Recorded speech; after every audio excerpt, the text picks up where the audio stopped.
नमस्कार विद्यार्थी मित्रांनो, आपलं पुन्हा एकदा स्वागत. आपले इम्पॉर्टंट ऍडजस्टमेंट राहिलेल्या होत्या त्या आपल्याला पूर्ण करायच्या आहेत. आता मी नुकताच एक कार्यक्रम बघत होतो, मस्त कार्यक्रम होता. आणि कार्यक्रम कुठला होता? डान्स दिवाने. आणि माधुरीचा बर्थडे सेलिब्रेशन चालू होतं आणि त्याच्यामध्ये एक गाणं होतं मस्त, मला खूप आवडलं. आणि ते आपलं तुमच्याशी आणि माझ्याशी कनेक्ट आहे असं मला पण वाटतं. ते गाणं कुठलं होतं माहिती? तुमसे मिलके ऐसा लगा, तुमसे मिलके अरमां हुए पूरे दिल के, हे गाणं होतं. आणि त्या गाण्याने आपण आता सुरुवात करूया. आणि आपण एक इम्पॉर्टंट ऍडजस्टमेंट बघणार आहोत. आपलं पार्टनरशिप फायनल अकाउंट चालू होतं की नाही, आणि त्याच्यातले इम्पॉर्टंट ऍडजस्टमेंट आपण बघणार आहेत. आणि त्या इम्पॉर्टंट ऍडजस्टमेंट तुम्ही लक्षात ठेवल्यात ना, त्याच लक्षात करायचे आणि कंपल्सरी त्याच येतात, त्याच आपण अभ्यास करायचा आहे. मोस्टली टेक्स्टबुक मध्ये दिलेलं आहे ना, त्याच्यापेक्षा थोडं वेगळं करून दाखवलेलं आहे. आणि हे खूप ग्रामीण विभागातल्या लोकांसाठी खूप फायदेशीर ठरणार आहे. ह्यासाठी माझा एक प्रयत्न आहे, कारण गरजू विद्यार्थ्यांना अशा पद्धतीचं लेक्चर मिळत नाही, पेड मध्ये मिळतं, त्यामुळे फीस भरायला पैसे नसतात. आणि हा एक माझा उपक्रम आहे, एक समाजसेवा म्हणून मी हा कार्यक्रम करतोय. हे चॅनल ओपन केलेलं आहे आणि सगळ्यांनी ह्याचा लाभ घ्यावा आणि जास्तीत जास्त गरीब आणि गरजू विद्यार्थ्यांपर्यंत हे चॅनल पोहोचवण्याचा प्रयत्न करा. हे तुमच्या हातामध्ये आहे आणि त्यांना लाभ घेऊ द्या. काही ट्रिक्स आहेत आणि ट्रिक्स त्या फायदेशीर त्यांना ठरतील आणि पुढच्या भविष्यासाठी सुद्धा फायदेशीर ठरतील. आपण बघणार आहोत ऍडजस्टमेंट, इम्पॉर्टंट ऍडजस्टमेंट आणि फायनल अकाउंटच्या इम्पॉर्टंट ऍडजस्टमेंट कोणत्या आणि ते इफेक्ट कसे आहेत. मी तुम्हाला बोर्डावर हे सगळे लिहून ठेवलेलं आहे. आता याच्यामध्ये बघा, ऍडजस्टमेंट दिलंय, फर्स्ट इफेक्ट लिहिलंय आणि सेकंड इफेक्ट लिहिलंय. तर पहिलं ऍडजस्टमेंट, प्रॉब्लेम येतो, ट्रायल बॅलन्स दिलेले असतात आणि त्याच्या खाली ऍडजस्टमेंट असतात. आणि त्या ऍडजस्टमेंट मध्ये हे क्लोजिंग स्टॉक दिलेलं असतं, क्लोजिंग स्टॉक. आणि क्लोजिंग स्टॉकच्या दोन व्हॅल्यूज कधी कधी दिल्या जातात. आणि मग त्या दोन व्हॅल्यू मधली कुठली व्हॅल्यू घ्यायची? तर विच एव्हर इज लेस, कोणती पण व्हॅल्यू, मार्केट व्हॅल्यू देऊ दे या कॉस्ट प्राइस देऊ दे, त्याच्यातली कोणती तरी एक कमी असेल ना, तीच व्हॅल्यू घ्यायची. But adjustment has to effect. Adjustment has to effect. एक इफेक्ट कुठे द्यायचा आणि दुसरा इफेक्ट कुठे द्यायचा? तर इकडे बघायचा फर्स्ट इफेक्ट. एक इफेक्ट कुठे द्यायचा? ट्रेडिंग अकाउंट आपलं एक आहे, त्याचा फॉर्मॅट मागे आपण एक्सप्लेन केलेला. तर ट्रेडिंग अकाउंटच्या क्रेडिट साइडला फॉर्मॅट मी लिहून दिलेला आहे. आणि क्रेडिट साइडला काय लिहायचं? By closing stock outer column मध्ये लिहायचं. समजलं? तुमच्या बुक मध्ये फक्त दिलेलं आहे की ट्रेडिंग अकाउंट क्रेडिट साइड, पण मी इथे तुम्हाला फॉर्मॅट ड्रॉ करून दाखवलेला आहे. बाय क्लोजिंग स्टॉक आणि क्रेडिट साइडला आउटर कॉलम मध्ये, हा इनर कॉलम झाला आणि हा आउटर कॉलम झाला. आणि सेकंड इफेक्ट कुठे? तर आपली बॅलन्स शीट आहे. बॅलन्स शीटचे दोन साइड असतात, एक लायबिलिटी आणि एक ऍसेट साइड. तर ऍसेट साइड मध्ये फक्त क्लोजिंग स्टॉक लिहायचं आणि आउटर कॉलम मध्ये लिहायचं. समजलं? ही पहिली ऍडजस्टमेंट. बघा कशी लिहिलेली आहे. इकडे ट्रेडिंगला बायच लिहायचं, इथे बाय लिहायचं नाही, नाहीतर बाबू येईल. समजलं का? मग बाय लिहायचं नाही, काय लिहायचं? फक्त क्लोजिंग स्टॉक. समजलं? अच्छा, आता दुसरी ऍडजस्टमेंट इम्पॉर्टंट बघा, आउटस्टँडिंग एक्सपेन्सेस. कुठला पण एक्सपेन्सेस, त्यामध्ये सॅलरी आहे, वेजेस आहे. समजलं का? ह्या आउटस्टँडिंग एक्सपेन्सेस आहेत. मग आउटस्टँडिंग एक्सपेन्सेस जर असेल, आउटस्टँडिंग वेजेस असेल, आउटस्टँडिंग सॅलरी असेल, त्याचे इफेक्ट काय येतात? त्याला दुसरं पण म्हणतात expenses due but not paid. Expenses due झालेलं आहे पण पेड झालेलं नाहीये. किंवा त्याला आणखी एक नाव आहे एक्सपेन्सेस पेएबल, म्हणजे इन फ्युचरला तुम्हाला you have to pay expense. Expense तुम्हाला पे करायचा आहे. मग त्याचे इफेक्ट कुठले? तर एक्सपेन्सेस एक वेजेस मध्ये असेल तर ट्रेडिंग अकाउंट मध्ये जातं, सॅलरी असेल तर प्रॉफिट अँड लॉस मध्ये जातं. तर ट्रेडिंग अकाउंट किंवा प्रॉफिट अँड लॉस अकाउंटच्या डेबिटला काय लिहायचं? बघा, टू एक्सपेन्सेस अगोदर, ज्याच्यावर एक्सपेन्सेस असते आउटस्टँडिंग, वेजेस असेल तर वेजेस लिहायचं आणि ते इनर मध्ये लिहायचं. हे ट्रायल बॅलन्स मधून मिळतं आपल्याला. प्लस आउटस्टँडिंग काय करायचं? आउटस्टँडिंग एक्सपेन्सेस ऍड करायची इनर मध्ये ऍड करायची. फॉर एक्झाम्पल इथे 2000 असेल आणि इथे 200 असेल, 2000 प्लस 200 आउटरला घ्यायचे 2200. हा इफेक्ट ऍड झाला. ट्रेडिंग किंवा प्रॉफिट अँड लॉसच्या डेबिट साइडला काय करायचं, ऍड करायचं. आणि दुसरा इफेक्ट, बॅलन्स शीट आपली लायबिलिटी साइड आहे. लेफ्ट हँड साइडला लायबिलिटी असते, राईट हँड साइडला ऍसेट असतं. तर लायबिलिटी साइडला काय लिहायचं, आउटस्टँडिंग एक्सपेन्सेस आणि अमाऊंट लिहायची आउटरला. इथे मी तुम्हाला 200 सांगितलं की नाही, मग 200च लिहायची इकडे. नाही तर तुम्ही लिहा 2000 प्लस 200, इथे 2200 आहे ना आउटरला, ते लिहायचं नाही, फक्त आउटस्टँडिंगचीच अमाऊंट लिहायची. समजलं का? अच्छा, हे दुसरी इम्पॉर्टंट ऍडजस्टमेंट झाली. तिसरी इम्पॉर्टंट ऍडजस्टमेंट, प्रीपेड एक्सपेन्स. प्रीपेडचा अर्थ होतो अगोदरच अमाऊंट पेड केलेली आहे, ऍडव्हान्स मध्ये पेमेंट केलेलं आहे. Expenses paid in advance, advance मध्येच पेमेंट केलेलं आहे.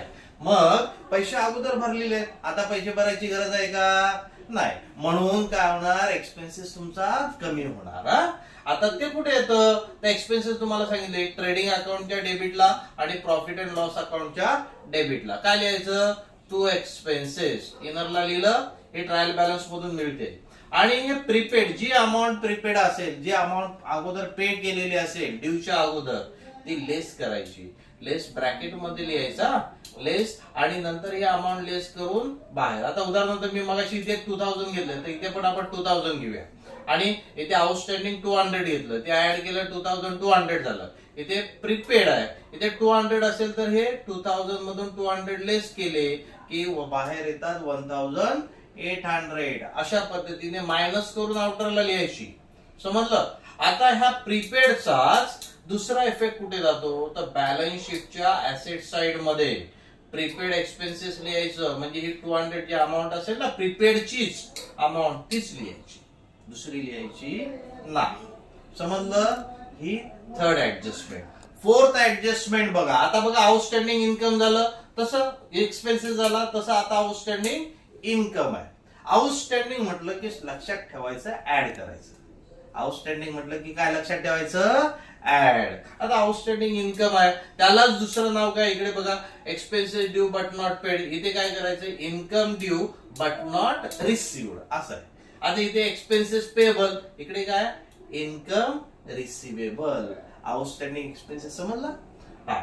आता आउटस्टँडिंग इन्कम, इन्कम आउटस्टँडिंग आहे, इथे आउटस्टँडिंग एक्सपेन्सेस मध्ये ऍड केलं की नाही, तसं इन्कम मध्ये पण आपल्याला ऍड करायचं. आणि इन्कम कुठे असतं, प्रॉफिट अँड लॉसच्या क्रेडिटला. प्रॉफिट अँड लॉसच्या क्रेडिटला, क्रेडिट साइडला. आणि क्रेडिटला काय लिहायचं, बाय. आणि डेबिटला इथे काय लिहिलंय आपण, टू लिहिलंय की नाही. मग क्रेडिट साइडला बाय इन्कम, जी अमाऊंट आहे ट्रायल बॅलन्स मध्ये ती इनरली लिहायची. आणि आउटस्टँडिंग इन्कम आहे ते ऍड करायचं. ऍड करून जी अमाऊंट असेल ती आउटरला. हा पहिला इफेक्ट झाला. आता दुसरा इफेक्ट, बॅलन्स शीट. बीएस म्हणजे बॅलन्स शीट, शॉर्टकट लिहिलेलं आहे. हे बॅलन्स शीट आहे. ऍसेट साइडला आउटस्टँडिंग इन्कम लिहायचं आणि आउटर कॉलमला हे इनर आणि ही आउटर. ही झालं चौथी ऍडजस्टमेंट. समजलं? ही चौथी ऍडजस्टमेंट. आता आपण नेक्स्ट आहे पाचवी ऍडजस्टमेंट, फिफ्थ ऍडजस्टमेंट. ही पण इम्पॉर्टंट आहे. फिफ्थ, आता इकडे प्रीपेड एक्सपेन्सेस, ते म्हणतात प्री रिसिव्ड इन्कम. म्हणजे इन्कम रिसिव्ड इन ऍडव्हान्स, अगोदरच इन्कम घेतलेला आहे. समजलं का?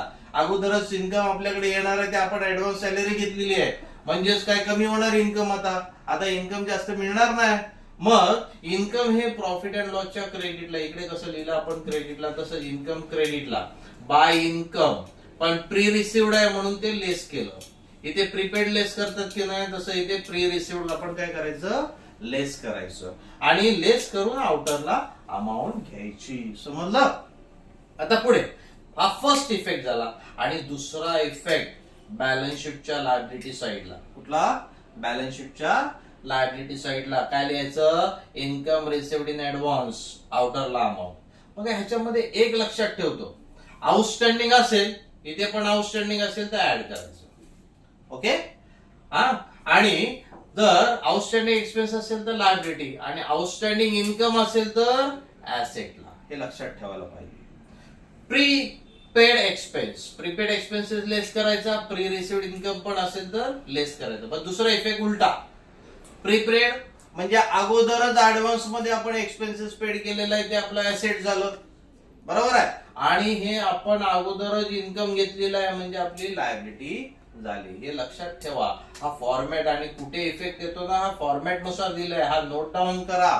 तुम्ही स्क्रीनशॉट घ्या याचा आणि तुम्ही लिहा. तुमच्या हा टेक्स्टबुक मध्ये सापडणार नाही तुम्हाला. हे इझी करून दिलेलं आहे, तुमच्या फायद्यासाठी, लक्षात येण्यासाठी दिलेलं आहे.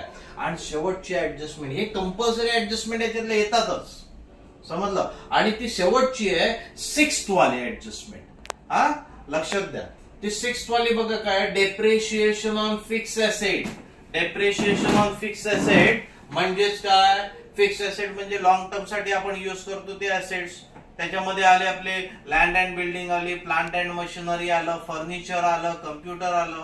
हे जे आहे आपले फिक्स असेट लॉंग टर्मचे आहेत. आणि मग त्याच्यावर डेप्रिशिएशन म्हणजे काय, डेप्रिशिएशन म्हणजे प्रत्येक वर्षी त्या ऍसेटची व्हॅल्यू काय होते, कमी होते. उदाहरणार्थ तुम्ही कार घेतली, आता परचेस केली, त्या 10 लाखाची कार घेतली, लगेच त्याची 1 वर्षानंतर त्याची व्हॅल्यू डेप्रिशिएट होते, 10% कमी होते, कधी 20% कमी होते. म्हणजे 10 लाखाची जी गाडी आहे तर तुम्ही विकायला गेला तर तुम्हाला 10 लाख मिळणार नाही. किती मिळणार, त्याची कमी 8 लाख मिळणार, 9 लाख मिळणार. का, कारण ती युज केले ना, रिसेल मध्ये देते, म्हणजे त्याची डेप्रिशिएट व्हॅल्यू झाली, कमी झाली व्हॅल्यू. आणि प्रत्येक वर्षी डेप्रिशिएशन फिक्स ऍसेटचं होतं. मग पहिला इफेक्ट काय, बॅलन्स शीटच्या ऍसेट साइडला फिक्स ऍसेट्स असतात. कुठले, land and building, plant and machinery असे. आणि काय करायचं आपण, लेस डेप्रिशिएशन हे पर्सेंटेज मध्ये दिले जातात. ते पर्सेंटेज आपल्याला कधी अमाऊंट मध्ये दिले जातात, ते काढायचे, समजलं का. आणि ते लेस करायचे आणि नंतर लेस केल्यानंतर आउटरला अमाऊंट घ्यायची. लक्षात आलं. हा फर्स्ट इफेक्ट. आणि सेकंड इफेक्ट, हे डेप्रिशिएशन एक लॉस आहे तुमचा, लॉस आहे म्हणून प्रॉफिट अँड लॉसच्या डेबिट साइडला लिहायचं to depreciation on fix asset. जे डेप्रिशिएट काढलेली ना अमाऊंट ती कधी 6 महिन्याची असते, मंथवर असते, किती पिरियड आपण डेप्रिशिएट व्हॅल्यू झालेली आहे ती आपल्याला काढायची असते. ह्या 6 ऍडजस्टमेंट आहेत ना, हा खूप इम्पॉर्टंट आहे. त्याच करा, त्याच रट्टा मारा. बाकीचं नाही केलं तरी चालेल, बाकीचे विचारतच नाही जास्त. आणि हे ऍडिशनल तुम्हाला आहे, काय करायचं, ऍडिशनल टू ऍडजस्टमेंट. कुठली फॉर्मॅट आहेत ते मी लास्ट लेक्चरला तुम्हाला सांगितलेलं आहे. फॉर्मॅट पहिला व्हिडिओ बघा तुम्ही याच्या अगोदरचा, तुम्हाला समजेल काय बॅड डेटचा फॉर्मॅट आणि सन्ड्री डेटरचा फॉर्मॅट. मी हा सन्ड्री डेटरच्या फॉर्मॅटवर एक तुम्हाला शॉर्ट तयार केलेला आहे छोटा. हा तो शॉर्ट्स पण तुम्ही बघू शकता, एकदम 1 मिनिटाचा शॉर्ट आहे तो. बघा, त्याच्यामध्ये स्क्रीनशॉट घ्या पाहिजे तर, तो मस्त करून दिलेला आहे. आणि बॅड डेटचा मी एक आणखी तो पण शॉर्ट्स तुम्हाला बनवून देणार आहे, बॅड डेटचा फॉर्मॅट. म्हणजे तुम्ही जेणेकरून तोच लक्षात ठेवलात ना तर तुम्हाला प्रॉब्लेम येणार नाहीये, समजलं. ह्या ऍडजस्टमेंट, बाकीचे ऍडजस्टमेंट आहेत त्या टेक्स्टबुक मधून करा. पण मी हा लेक्चर काय घेतला फक्त 6 ऍडजस्टमेंट साठी, की तुमच्या त्या 6 ऍडजस्टमेंट लक्षात राहाव्या आणि इझिली लक्षात राहाव्या. ह्याच ऍडजस्टमेंट येतात, त्याच्या व्यतिरिक्त बाकीच्या नाही केल्यात ना तरी चालेल, तुम्हाला चांगले मार्क्स मिळतील. ओके, हा विशू गुड लक. आणि तुम्ही हा नवीन असाल तर ह्या चॅनलला सबस्क्राईब करा, लाईक करा, शेअर करा, हा हे विसरू नका. आणि ह्या गोष्टी, हा सगळा फायदा गरीब लोकांना व्हावा ह्यासाठी तुम्ही पण त्यांना प्रोत्साहन करा, मोटिवेट करा. आणि हा चॅनलची लिंक तुम्ही फॉरवर्ड करा. हेच तुमच्यासाठी, म्हणजेच काय, तो एक आपण पिक्चर बघतो की नाही सलमान खानचा, काय की एकाला जर आपण तुम्ही काय दिलं रिटर्न तर तुम्ही 3 जणांना तसं पुढे ट्रान्सफर करायचं. तसंच ह्या गोष्टी करा, तुमचा फायदा होतोय, दुसऱ्यांचा पण फायदा होऊ द्या, समजलं. हेच बोलून मी आता इथेच थांबतो. All the best. आणि हे सगळं तुम्ही करा. पुढचं आपण लेक्चर डायरेक्टली प्रॅक्टिकल क्वेश्चन आपण स्टार्ट करणार आहोत. आणि ते पण बोर्डाचे पेपरवर कशा पद्धतीने लिहितात त्या पद्धतीने. तुम्ही रजिस्टरवर करता, नोटबुकवर करता, हे तुम्हाला माहिती आहे. पण बोर्डाला तुम्ही हमखास तिथे काय करता, कन्फ्युज होता. मग पुढचं जे लेक्चर आहे त्या आवर्जून बघा.